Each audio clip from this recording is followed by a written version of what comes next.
Who taught the sun where to stand in the morning? And who told the ocean you can only come this far? And who showed the moon where to hide till evening? Whose words alone can catch a falling star? Well, I know my Redeemer lives. I know my Redeemer lives. All of creation testifies this life within me cries. I know my Redeemer lives. Yeah, the very same God that spins things in orbit runs to the weary, the worn, and the weak, and the same gentle hands that hold me when I'm broken. They conquer death to bring me victory. Now I know my Redeemer lives. I know my Redeemer lives. Let all creation testify. Let this life within me cry. I know my Redeemer.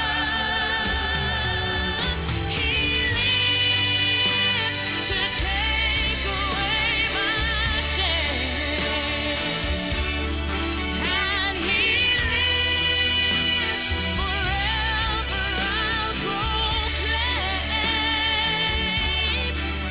that the payment for my sin was the precious life He gave. But now He's alive, and there's an empty grave.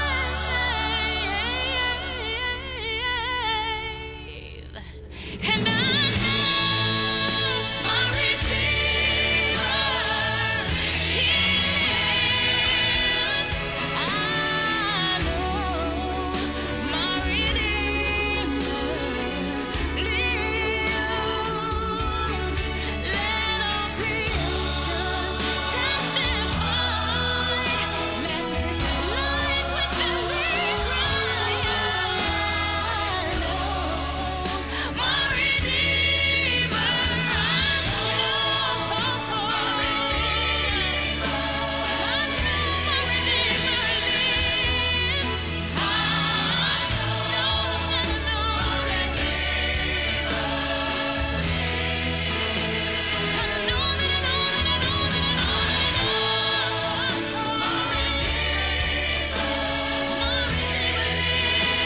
because He lives, I can face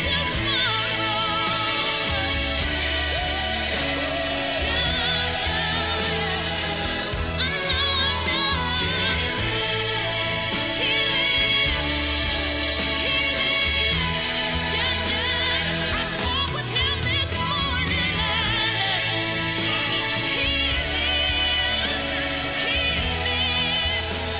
the tomb is empty.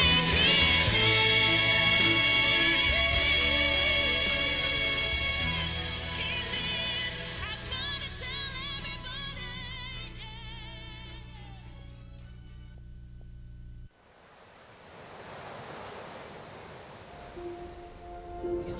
Registration for the 25th Ironman continues one by one. Some faces we recognize. Here is 58-year-old Richard Holcomb, Number 214, back for a second try. He's legally blind and it doesn't matter to him. No, the thing that must occur at all costs is this time, cross the line. It's more than a race. It's a lifetime event that we'll remember for the rest of our lives. They're either going to carry me off the course or I'm going to cross the finish line. The stories about people like Richard Holcomb pass through this world as race week moves toward this morning. Hey, did you hear about the man who is legally blind? People love to tell and love to hear the stories. Then, appearing near the start line, where they've been before, are father and son, Dick and Ricky Hoyt. There is no one here who hasn't heard about them, their story, and a human commitment that goes far beyond and far back.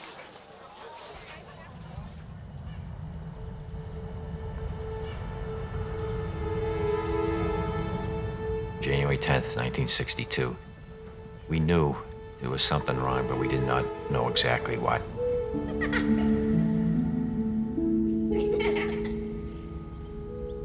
The doctor said, forget Rick. Put him away, put him in an institution. He's gonna be nothing but a vegetable for the rest of his life. We cried a little bit. We talked, and we said, no, we're not gonna put Rick away. We're gonna bring Rick home and bring him up like any other child.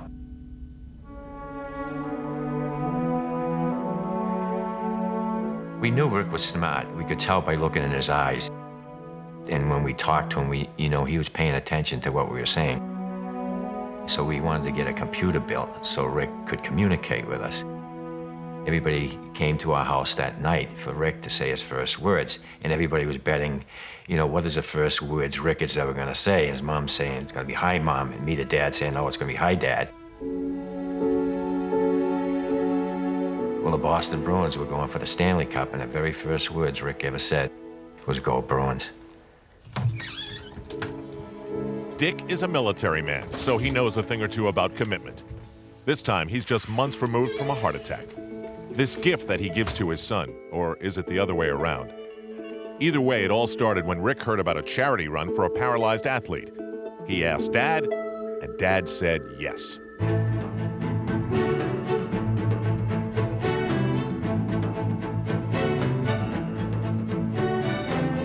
The gun went off, and we went off with all the other runners, and everybody thought that Rick and I would just go to the corner and turn around and come back.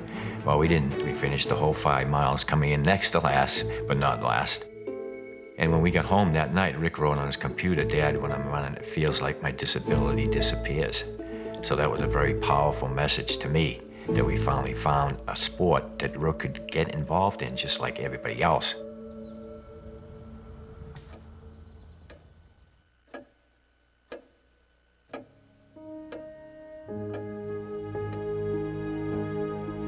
Rick is my motivator. He inspires me. To me, he's the one out there competing, and I'm just loaning him my arms and my legs so that he can compete.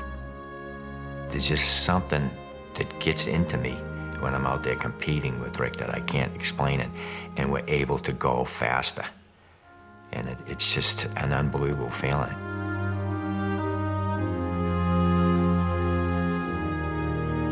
Rick and I love the Ironman triathlon, to be out there competing with the best triathletes in the world, to be accepted to compete along with these triathletes. Just to be out there on that pier with all the other triathletes and then waiting in the water for that cannon to go off, it was just so exciting. The feeling coming down the finish line at Leahy Drive, it's just an awesome experience.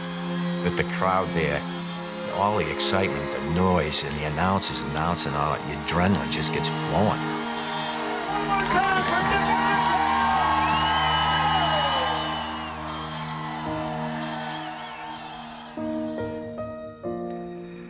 I may be disabled, but I live a very fulfilling life. And if someone takes the time to get to know me, they will realize that I am no different than anyone else. Here he is. He graduated from public high school. He's graduated from college. He's out there competing in road races and triathlons. He lives a happier life probably than 95% of the population. Rick would tell you that, you know, if he was physically able to do something, that he'd probably play basketball or football or hockey. But then he always says, no, the first thing he'd do is sit down, have me sit down in his wheelchair and he'd push me. You know, it really makes me feel good that you know, he appreciates, you know, what I'm trying to do to help him out, and he'd do the same thing for me.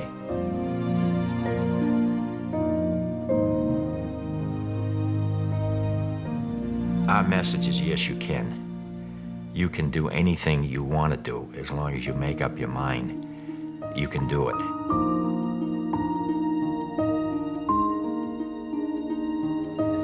If you have ever searched for the meaning of life, stop. The answer lies right here. By the way, Ricky would want us to tell you the Bruins look pretty good this year.